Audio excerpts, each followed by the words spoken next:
Good evening, I'm Andrew Chang. Adrienne is away. Tonight, despite claims of inappropriate behavior, the Liberals clear an incumbent to run. That's pretty devastating to me, that I've raised concerns over the last more than a year and a half. What Justin Trudeau said about it today. Also tonight, Afghanistan under Taliban control. I think now it's good for Afghanistan. New reaction from Pakistan to the U.S. and Canada. After Ida, we're on the ground in Louisiana. Most people are injured and killed because of the response, not the storm itself. And with a fourth wave rising, we're talking vaccine boosters. I think they're coming in our future at some point. When might you be eligible for yours? This is The National.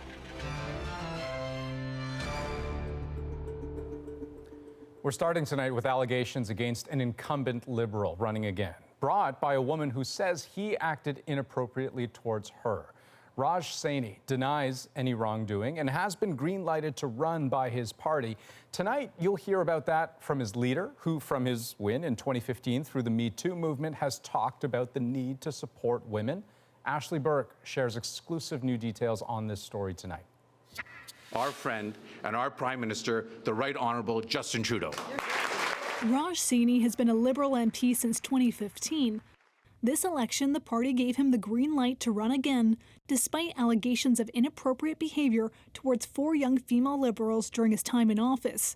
Multiple sources said senior Liberals in the Prime Minister's office were first made aware of a claim in 2015. It's disturbing to me. This former staffer filed a complaint with the Canadian Human Rights Commission last year and is upset he's allowed to run again. I would say that's pretty devastating to me, knowing what I have gone through and that I've raised concerns over the last more than a year and a half. She accuses him of touching her thigh on more than one occasion and making unwanted sexual comments. She alleges that in one instance, an angry Saini pushed her against the wall. She says she hit her breaking point last March and tried to kill herself by overdosing in Saini's office. At the time, she says she called him and texted him about it. I just remember being incredibly stressed out, feeling completely helpless. I felt there was nowhere for me to turn. She says Saini called for help and she spent time in hospital. Afterwards, she repeatedly contacted Saini demanding he apologize and threatened to sue him or go public if he didn't.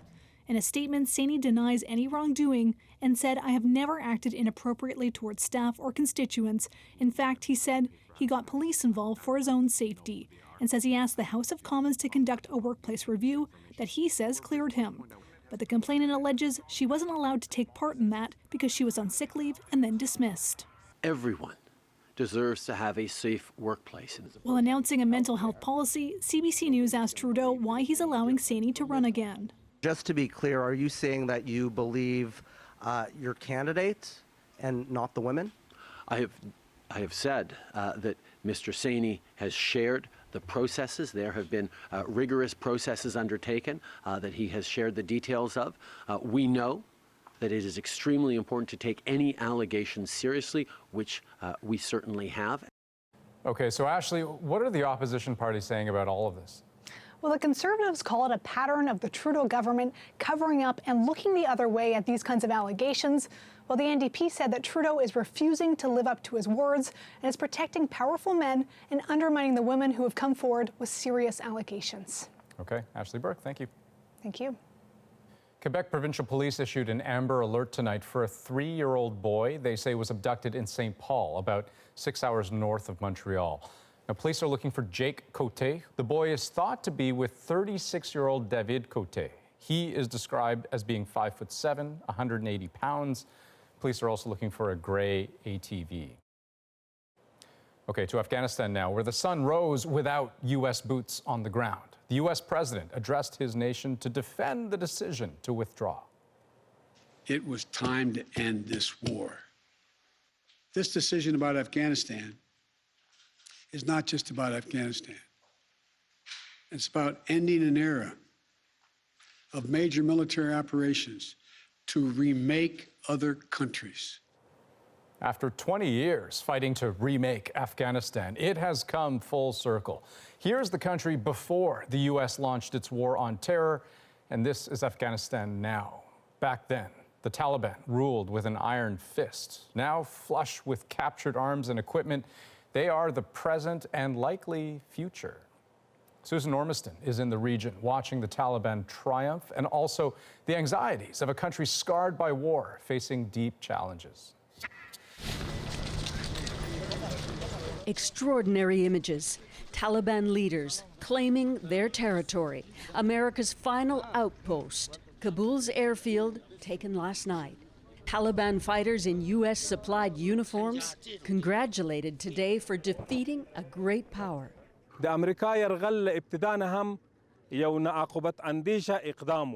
The U.S. aggression was a reckless act from the beginning, says Zabiullah Mujahid. This day, a lesson for other invaders.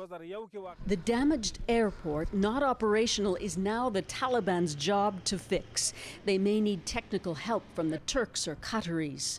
We had a team ready to fix this mess ever since we came to Kabul. Now that the Americans have left, we are ready to clean it up. Left behind, dozens of U.S. aircraft in a hangar, decommissioned, still a tour of the spoils of war, symbolic for the Taliban all the same. But in Kabul, the shifting power has deepened an economic tailspin. Long lineups at ATMs, depreciating currency, rising food prices, with many salaries still unpaid. We don't want a foreign country to be in our homeland, he says, but we need bread and water. Afghans already impoverished. The U.S. government had poured $500 million in aid into the country last year alone. In Afghanistan, the UN's Babar Baloch says a humanitarian crisis looms. This is not the time for the world to walk away from Afghanistan. Our engagement will be there with the Afghan people, and we hope that they get the protection that they deserve, and also that the world will not abandon them. In neighboring Pakistan, the foreign minister says the Taliban will stitch together a new government within days. Shopkeepers at an Islamabad market told us they welcome it. So you think it's good for Afghanistan that the Taliban is ruling? Yeah, good. Taliban, good. Hukumat. Pakistan, support. With the war ending, they say it's good for cross-border business. I think Afghanistan need alone government, so therefore I think now it's good for Afghanistan. But many Afghans don't trust the Taliban, who today staged a mock burial of NATO countries while at the same time urging good diplomacy with the world. A lot of fear still, especially from women, dreading a new all-male government with hardline leaders expected to take up powerful positions. And worried, too, that now the evacuation is over, the world's focus will dim, leaving 39 million Afghans inside a country unable to pay its bills or provide for its people. Susan Ormiston, CBC News, Islamabad. Now, Joe Biden is the fourth U.S. leader to preside over the war in Afghanistan, and now the last. As Carolyn Dunn explains, while Biden didn't frame the war as a mistake, he said it was driven by false assumptions and had lost its value for the U.S. long ago. I was not going to extend this forever war, and I was not extending a forever exit. U.S. President Joe Biden marked the end of his country's longest war with a vision for the future. And I've been clear that human rights will be the center of our foreign policy. But the way to do that is not through endless military deployments. Initially a response to the terror attacks in New York and Washington on 9/11, it morphed into a 20-year security and nation-building operation. We prevented Afghanistan from ever becoming a safe haven for an attack on the United States again. And in the process, U.S. forces, coalition forces, our NATO allies, and our Afghan partners made a lot of progress in that country. But that progress is in peril. The hardline Islamist Taliban is poised to govern the country. The violent faction of ISIS that killed more than 100 Afghans and U.S. soldiers is determined to disrupt all of it. So many Afghans are left wondering whether any of it was worth it. Like an Afghan American named Sarah, who remained stuck in Kabul and spoke to CNN on condition of anonymity. And I'm an American. I'm a formal interpreter. I worked for 14 years. And what is next for us?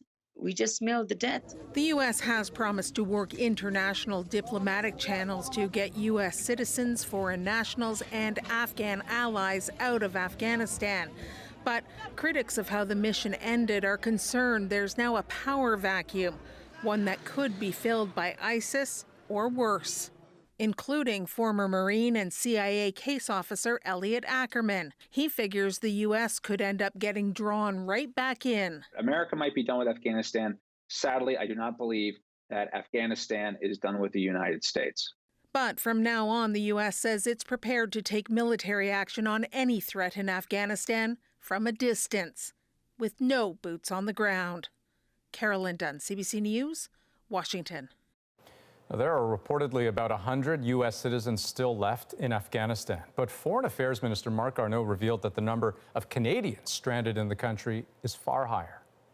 We estimate that at the moment there are roughly 1,250 either Canadian citizens, permanent residents, or family members that are in Afghanistan. Ottawa is calling on the Taliban to reopen the airport in Kabul as soon as possible to allow those stranded to leave. The government also touted a plan to resettle 5,000 Afghan refugees in Canada who were airlifted out by the U.S.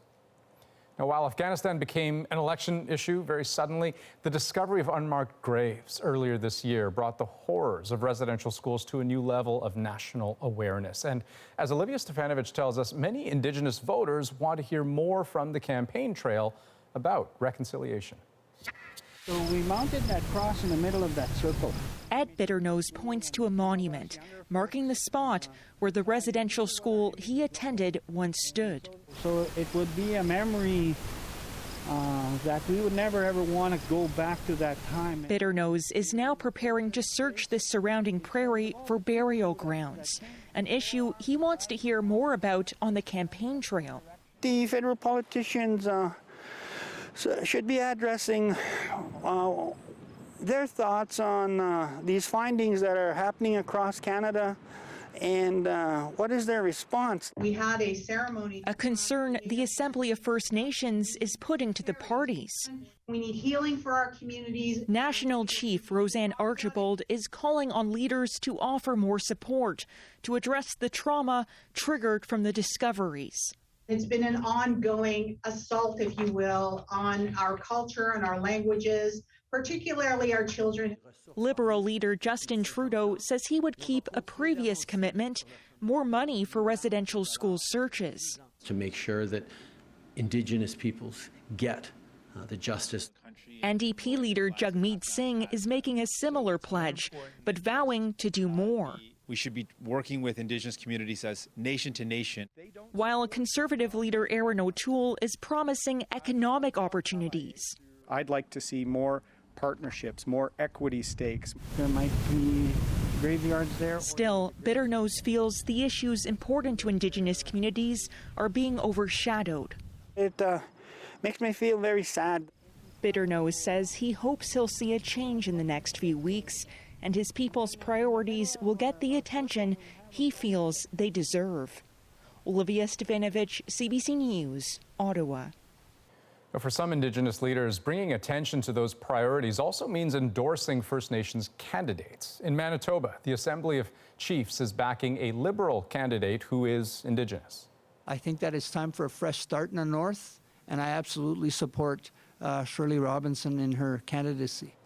But what really turned heads was that the endorsement was made right in front of NDP leader Jagmeet Singh, who was there in support of his party's candidate, who is not Indigenous. 75% of the riding's population is First Nations, Métis, or Inuit. Now, our reporters have been traveling with the main party leaders throughout this election campaign. Tonight, we check in with three of them, starting with Tom Perry, who's with the Conservatives tonight. Looking to sell his as the party of sound financial managers, Erin O'Toole pledged to take a disciplined and measured approach to the economy and to balance the federal budget within a decade without slashing spending. We will grow the economy so that we can get back to balance in a responsible and equitable way without cuts. The Conservatives are banking on the idea that after a year of record deficits, Canadians are eager to begin reining in spending and lifting their country out of the red. O'Toole's message, they can trust the Conservatives to do it, and painlessly. I'm Travis Danrash, traveling with Liberal leader Justin Trudeau, who was once again the target of protesters, first as his motorcade left the Sudbury Airport, then later on at an event. Earlier today, he announced a plan on mental health supports, $4.5 billion, and the creation of a mental health transfer to provinces and territories. This funding and this new transfer will mean everything from shorter wait times to more mental health professionals on the job. Trudeau ended his day here in Toronto, where tomorrow, 19 days in, he'll reveal his party's platform. I'm Nick Boisvert with NDP leader Jagmeet Singh in Greater Vancouver. Today, more promises to make housing more affordable. Taking aim at serial house flippers, Singh proposed a 25% hike on the capital gains tax, which applies to the sale of things like stocks or investment properties. We want to get big money out of housing. So if someone here in Port Moody Coquitlam is looking to buy their home, they shouldn't have to compete with people with deep pockets that are gaming the housing market like a stock market. The NDP thinks that message will resonate in ridings like Coquitlam, Port Moody, where house prices have surged. The Conservatives beat them by just 153 votes last election, the closest race in the country. Well, let's turn to Canada's pandemic story and new COVID-19 modeling from health officials in British Columbia. We are likely to see a gradually steady increasing number of cases over the next month, but not at the rate that we were seeing our daily maximum during the second and third waves of the pandemic. And that's because of the protection that we're seeing from immunization. Dr. Bonnie Henry called the fourth wave the pandemic of the unvaccinated and said case counts are growing in areas where vaccine uptake is at its lowest.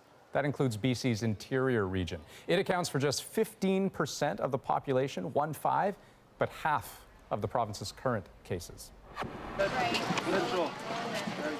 Special measures were in place as students in Montreal's English school system returned to school today. All students required to wear masks at all times, and they'll be separated by grade at recess. As well, filters have been added to the ventilation system at some schools.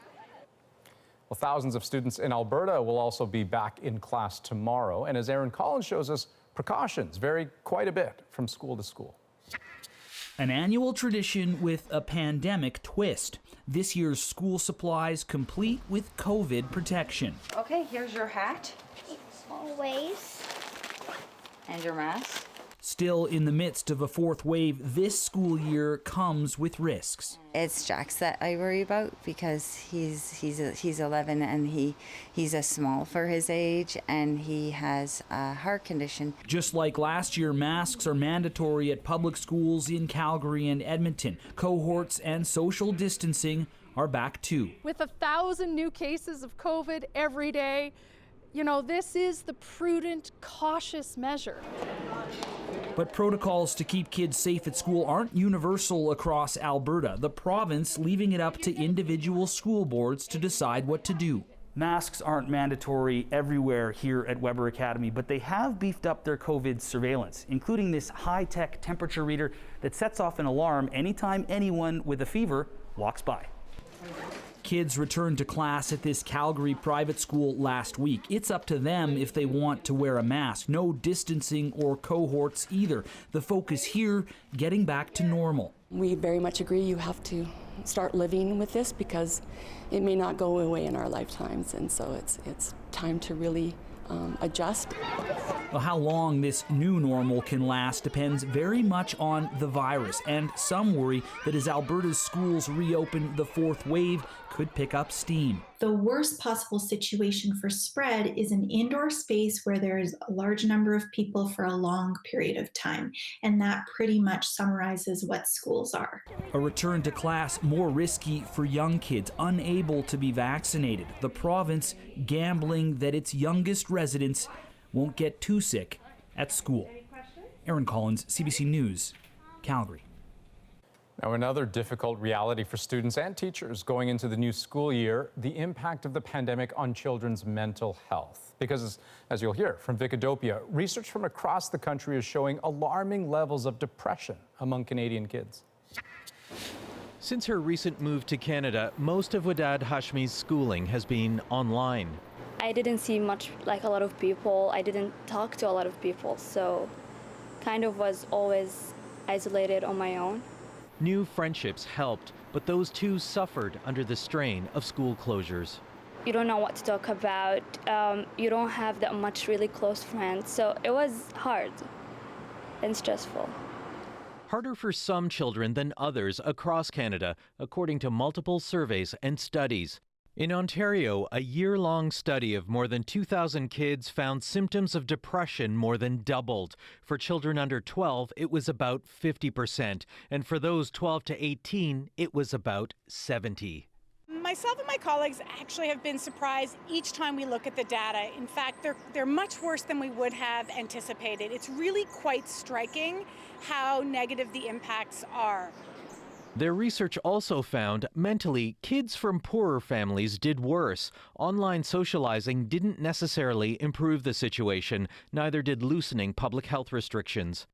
The National Crisis Line Kids Help Phone has also seen a substantial increase in young people contacting them over the past year with feelings of anxiety, stress, and depression. I don't think it's going to drop at all. We're already seeing an increase in the number of conversations that we're having.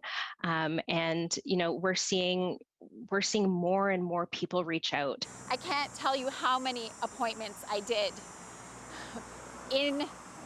Everybody was in bed. This psychiatrist has been helping students and schools prepare for next week. But she says the pandemic has disrupted so many mental health supports, school, friends, and families, she can't say what to expect. I don't think we actually know what there'll be because there's very few comparisons from history that we can quite draw. Still so much uncertainty ahead. It's stressful, but I think I could handle it. I don't think it's that hard. And yet a will to push on. Wikidopia, CBC News, Oakville, Ontario. Well, rescue efforts are underway in Louisiana for those stuck after Sunday's massive storm. I was mopping and then it just progressively got worse. Coming up, the people who decided to ride out the hurricane still facing a dangerous situation.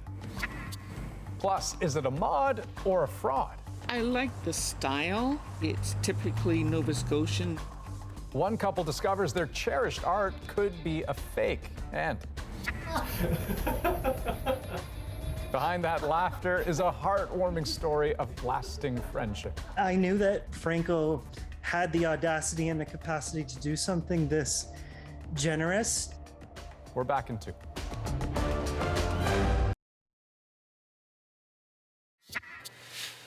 Welcome back. The remnants of Hurricane Ida have now moved northeast, but for millions in the southern U.S., the devastation is just beginning. Ida's path of destruction forced many from their homes, and with no sign yet of when they may return.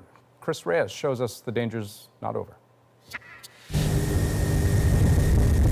Flooded streets, people rescued by boats. More than 1 million in Louisiana and Mississippi now without power and water. It was bad. It was the worst thing ever. It was the worst thing ever. I got my baby out, though.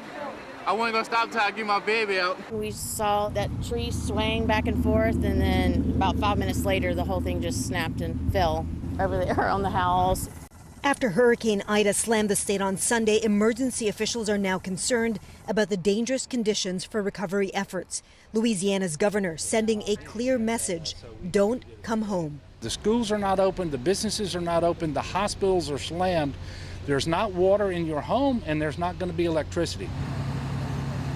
At least 4 deaths have been linked to Hurricane Ida, half of those in Louisiana, but the governor predicts there will be more. I expect that number's going to rise. But historically, we know that most people are injured and killed because of the response, not the storm itself.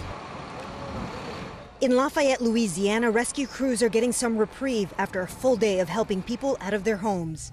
Most of the houses had up to a foot of water inside of the homes. Corporal Brandon Fontenot and the Louisiana Wildlife and Fisheries crews performed more than 200 rescues in Laplace and Lafitte including helping this woman out as her house was filling up with water. They made the 911 call. They decided, they didn't feel safe there anymore. They were afraid of not being able to get access. So the water you're looking at is actually the roadway. So, and you can also see on the house the water mark. So where those bricks are a different color, that's actually how high the water got. Okay, so Chris, some rough conditions for both rescue crews and evacuees in the region. But what are some of the challenges they are facing down there? Well, Andrew, I'll tell you this. It took us about 6 hours to drive into this area from Houston, Texas, and that's because all flights have been canceled out of the main airport in New Orleans since Sunday. All the hotels in this area are mostly fully booked. When we were driving into this staging area where most of the first responders are, the street lights were out. We saw downed trees. But as they say in disasters, always look for helpers, and there's certainly plenty of them right here. In fact, I just talked to a Salvation Army rep. They delivered 10,000 meals today and 20,000 meals tomorrow, and they expect to ramp that up in the days ahead. Everybody here, from the ambulance units to the people running the communication towers, there's a kitchen back there where they're preparing meals. They all know that this is going to be a months-long effort to get things back to normal. Okay. Andrew? Chris Reyes in Gonzales, Louisiana for us tonight. Thank you. Now in California, jury selection began today in the highly anticipated trial of Elizabeth Holmes. The disgraced founder of the company Theranos is accused of defrauding investors and patients by falsely claiming her company could run a wide range of tests from a single drop of blood. Holmes has pleaded not guilty. I'm Mike Richards, the executive producer of Jeopardy! Well, Mike Richards is out as the executive producer of Jeopardy! He had recently come under fire for offensive comments made in the past. Earlier this month, he stepped down as the new host of Jeopardy!, replacing Alex Trebek. Richards will also no longer produce Wheel of Fortune. Well, when stores finally reopened, we were expected to spend like crazy, but some decided to hold off. I'm putting on upgrading my laptop and I guess getting my own apartment. Coming up, are we scared to spend or just unable to? Why Canada might be in a deeper hole than we thought. But first, some countries are already quite widely administering a third COVID vaccine shot, a booster. Should Canada do the same? Dr. Zain Chagla is here to weigh in on the debate next.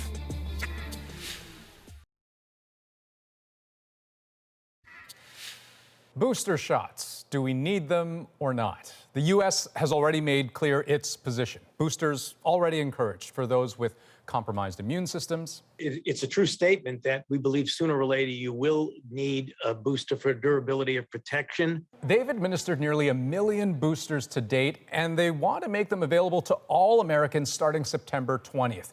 Israel is doing much the same, offering most citizens a booster starting 5 months after their second dose. So, with the highly transmissible Delta variant threatening a dangerous fourth wave here in Canada, what should we expect about whether boosters are in our near future? Well, here to answer that question, infectious diseases specialist Dr. Zain Chagla. Hello, doctor. So the question, are they necessary or not? Yeah, I mean, I think they're coming in our future at some point. And you want to look to places like the United States and Israel in terms of what's the same about their vaccine campaign and what's different? Well, we largely did use mRNA vaccines, so that really does say, there is a waning effect. And we've seen that even in the long-term data from Pfizer and Moderna. But you also see that effect really in people that got the dose on time, so that 3 to 4 weeks after their first dose. And largely the people that were vaccinated first. So Israel showed that people that were vaccinated in January and February had a little bit higher risk of breakthrough infections as compared to people who were vaccinated more recently. Right, but so let me jump in though, because when you talk about waning immunity, how urgent is that problem? Like, how much is protection actually waning over the course of several months? Yeah, and this is where it gets really murky, right? We are seeing breakthrough infections amongst individuals that have gone to that January, February mark from vaccines. But we haven't necessarily seen a significant rise in severe disease, people who require hospitalization, people who need the ICU, and people who die from COVID-19 who have gotten vaccinated in that January, February piece. And so this is where the fields are a bit murky. The United States' suggestion is, well, there may be a waning of that initial immunity, the one that protects you from just getting infected, it's only a matter of time before you have loss of protection against that severe immunity. But a lot of immunologists and infectious disease physicians will say, you know, it's not clear yet when that part is going to wane and really what the solution is. Do we vaccinate now? Do we vaccinate in a few months? Do we wait for a newer vaccine series to come out? Or again, do you just give it to vulnerable individuals who are at higher risk and let the general population wait a little bit more until you get better data? But if we primarily have safety in mind, I guess my question is, you know, why wouldn't we follow the example of a place like the United States or Israel and kind of err on the side of caution, right? It wouldn't the prudent thing be to get boosters into as many arms as possible so you avoid any problems down the road? Yeah, and I think, you know, again, prioritizing groups like those who are elderly, who have the most risk of having a dysfunctional immune response, those who have major immunocompromising conditions, similarly, who have the highest risk of having a blunted immune response, it makes sense. And we are starting to roll this across Canada. That general population piece, though, you know, the investment of millions and millions of vaccines in Canada, United States, and Europe into groups where we're not sure if they're even at significant risk of severe disease after a full vaccine series, even being low risk to begin with if they're younger, it starts bringing up questions, especially when we haven't vaccinated a significant amount of the world. And again, there is a vaccine shortage for many countries where this is going to be felt even more when richer countries take millions of doses back to vaccinate their population. Okay, so then here's the crystal ball question to finish off. When should the Canadian general public expect to have boosters recommended to them? And for that matter, how often would they have boosters recommended to them? Yeah, so I mean, I think somewhere at about the year mark, most people may be offered their third vaccine. And the question is, again, what vaccine? Pfizer and Moderna are developing variant-specific boosters, and perhaps that may be the solution for us as compared to revaccinating ourselves with the same vaccine. The timeline, you know, is really dependent, and the long-term response is really dependent on what happens. We're obviously in a new world here, but you know, I think we will likely see more and more data come out from places like Israel, from places like the United States, to really say what this means from a logistical standpoint, from a sensitivity standpoint, and again, how to really balance this on the cost-benefit of the world and when to do this appropriately. All right, Dr. Shagla, very interesting chat. Thank you so much for your time. No problem. Well, the federal Conservatives have argued against a carbon tax for years. Now they've included one in their platform. The Conservatives federally cannot get elected without a credible climate plan. Coming up, why the party has done a 180 on that issue. Plus, once the restrictions got a little looser, felt like I just went crazy with all the money I had. Economists have said that pent-up demand will drive this country's recovery, but what's taken so long? We'll explain next.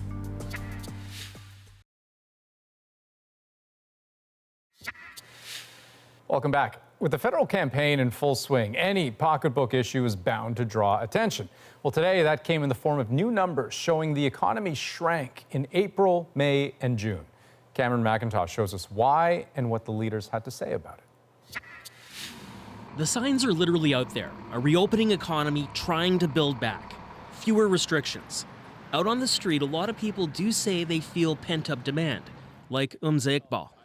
Once the restrictions got a little looser, felt like I just went crazy with all the money I had. But others like friend Tala Sabur, not ready to spend yet. I'm putting on upgrading my laptop and I guess getting my own apartment. Turns out this spring, many Canadians were sitting on their wallets. While many economists were predicting growth, the economy actually shrank 0.3% from the first quarter as the third wave of COVID swept the country. Ever-changing regimes of restrictions simply kept a lot of people away from the tills. While the global semiconductor shortage hurt exports and sales of many big-ticket items, particularly cars, that could go into next year. This is an important moment for Canadians to realize that semiconductors are vital to the new economy, and they underpin everything. But by far the biggest influencer, the housing market. Lots of buyers, not enough sellers. Resales and all the associated fees underperformed this spring. I think the takeaway here is that the recovery is going to be longer than what we had previously expected. Because our economy is bouncing back. On the campaign trail, Justin Trudeau insisted the economy is on the right track. His opponents disagree. We are heading further down the road of recession, not the road to recovery. It's about the type of economic growth that we want. There are bright spots. Household income and savings are up. But over a year, if these trends continue, it could lead to a larger 1.1% contraction. The fourth wave looms. There's a bit of a fear towards, like, I guess the pandemic is this big unknown, right? He'll sit on his wallet a little longer. Cameron McIntosh, CBC News, Winnipeg. Now, for many years, the federal Conservative Party has argued against a carbon tax. But things are different this election campaign. Now the party's offering a plan of its own. Kyle Bax looks at the details and what's behind it. How are we doing there, guys? At the doorsteps, candidates hear all types of questions. Hi there, how are you? Including about energy and environment. What are your main concerns? Well, the main concerns, of course, are making sure we continue to decarbonize. Criticizing the idea of a carbon tax was a Conservative focal point in the last decade. How's the other side doing? Now, an abrupt turn. The party may not call it one. I'm Greg McLean, I'm the member of Parliament. But it's campaigning on its own version of a carbon tax policy. I think it's an evolution for parts of our party, but there's also many parts of our party that have been pushing forward for environmental solutions of all types. The Conservative plan targets gasoline and other fuels. Money from those sales would be collected in a personal carbon savings account, which people could use for green purchases like a new bike or efficient furnace. Some experts say the Conservatives needed to turn the carbon tax issue into a strength. The reality is that the Conservatives federally cannot get elected without a credible climate plan. Every major federal party now supports some form of a carbon tax. Credit to Arsenault Tool for putting forward a plan, and all parties have a plan now, and I think that is the exciting part. But not everyone is convinced the party will stick with the policy, especially if it doesn't win the election. I think a lot of Conservative supporters will turn and look to this policy as a reason as to why. So I think a lot actually does hinge on the result of this election in terms of the carbon tax debate. Critics from outside the party say the proposed tax rate isn't high enough. Hi there. Hi. For now, on the doorsteps, the Conservatives hope the climate issue is no longer a sore point. Okay. Thank you. See you. Kyle Bax, CBC News, Calgary. Now, even with plans to fight climate change federally, action at the municipal level matters too. Earlier this summer, we showed you one Nova Scotia town that wants to do something no town has yet done in Canada, achieve net zero on its emissions. Kayla Hounsell brought us that story. So this is the heat pump that we had installed. Martin McLaren jumped at the chance when his town offered to help set up a greener source of heat. Our house was heated with the electric heat and it wasn't very efficient. It's just one of the ways the town of Antigonish is trying to go green, 100%. It's attainable and we know it's attainable. The mayor says right now 84% of Antigonish's energy is renewable. She admits her town has a head start because it has its own electric utility. It also owns a wind farm, which generates 40% of its power. That's 40% we didn't have to buy off of another company. So that enables us to make sure that we're going green. The town is also planning to install electric vehicle chargers and solar gardens. The mayor says all of it will not only help this community achieve emissions goals, but the entire province and the country. One person can make a difference, one block can make a difference, one town can make a difference. We're not a very big town, but this is transformational. The next move is targeting the biggest emissions producer here, St. Francis Xavier University.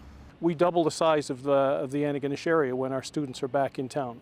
The university has already installed solar panels and geothermal heating in new buildings. The problem is its central heating plant. We use a very dirty fuel source. It's run by bunker C oil, 2,500 vehicles off the street if we could get rid of it. The plan is to build a new plant powered by the wind farm and hydroelectricity. Most of the plans help the pocketbook too. McLaren says his heat pump saved him $500 in the first 4 months. I think it's a great thing, for this small town that we are to try to be leaders within our country. There are other Canadian communities with similar goals. Antigonish is happy to be in the race and welcomes healthy competition for the greater good. Kayla Hounsell, CBC News, Antigonish, Nova Scotia. Well, paintings from folk artist Maud Lewis have risen in popularity over the years. Unfortunately, so have the fakes. I would suggest they get it authenticated. Coming up, how one couple got duped into buying a fraud plus. A friend's generous surprise and the reaction that blew up the internet. Stay with us.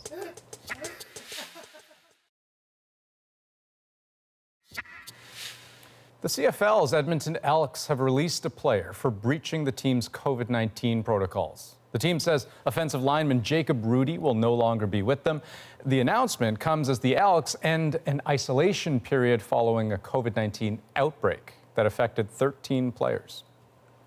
Well, the art of Nova Scotia painter Maud Lewis is loved by people the world over, a popularity that has only grown in the 50 years since she died. But that may have attracted the unscrupulous side of the art world. John Tatry has the story of a couple with a treasured work that might be a Maud fraud. For years, this Maud Lewis painting took pride of place in the Corbett household. When they lived in Ontario, it was a sign of home. But not these days.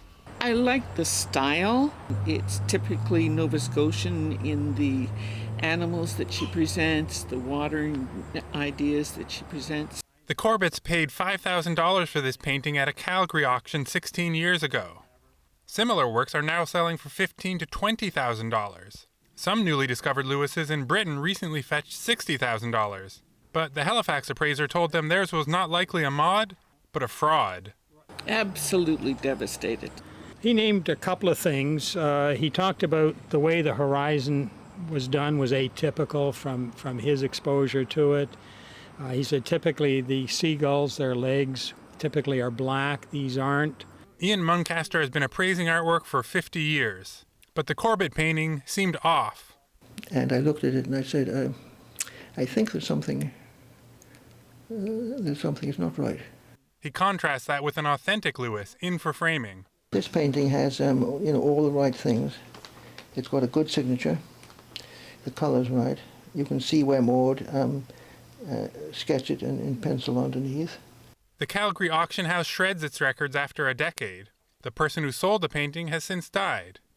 The auction house does offer refunds within 14 days of purchase. The Corbetts urged potential collectors to be skeptical. I would suggest they get it authenticated.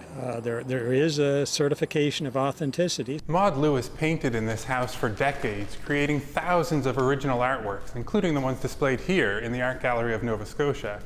But experts say since her death in 1970, fraudsters have been busy creating hundreds of fakes. Maud Lewis's work is famous for its childlike innocence, but telling the Mauds from the frauds is bound to cause grown-up grief for years to come. John Tatry, CBC News, Halifax.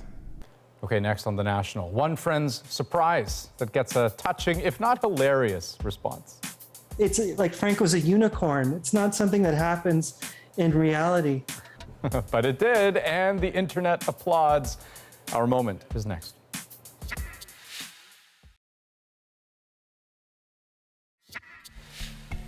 Well, these friends in Thunder Bay have been friends for 27 years, and they are just blowing up the internet right now, all thanks to a video that they shared. So the backstory is this. Franco Daniele hadn't seen his friend, Jamie Mendex, since the pandemic started. But while these friends were separated, Franco took the opportunity to install a surprise in his home to make it more accessible to his friend. Their reveal is our moment.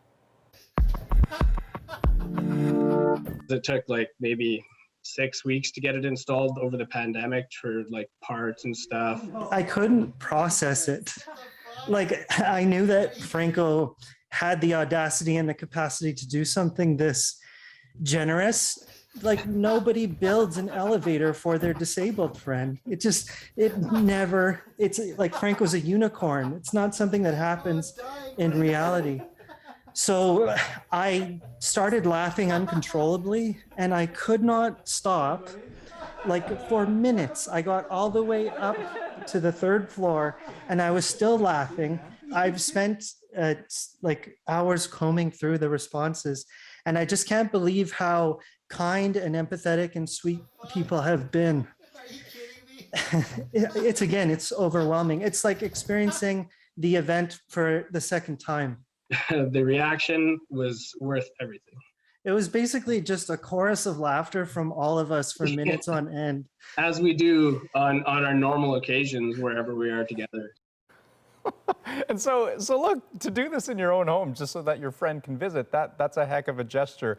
And like I said, these friends go back a long ways, 27 years strong. But boy, you know, Franco says that the silver lining, if you want to put it that way, of the pandemic was that, you know, Jamie had no reason to come over because of the pandemic. They had to kind of physically stay away. So he had all the time in the world to make that elevator and get that reaction that we could share with you here on the program. So that's The National for this August 31st. Have a great night.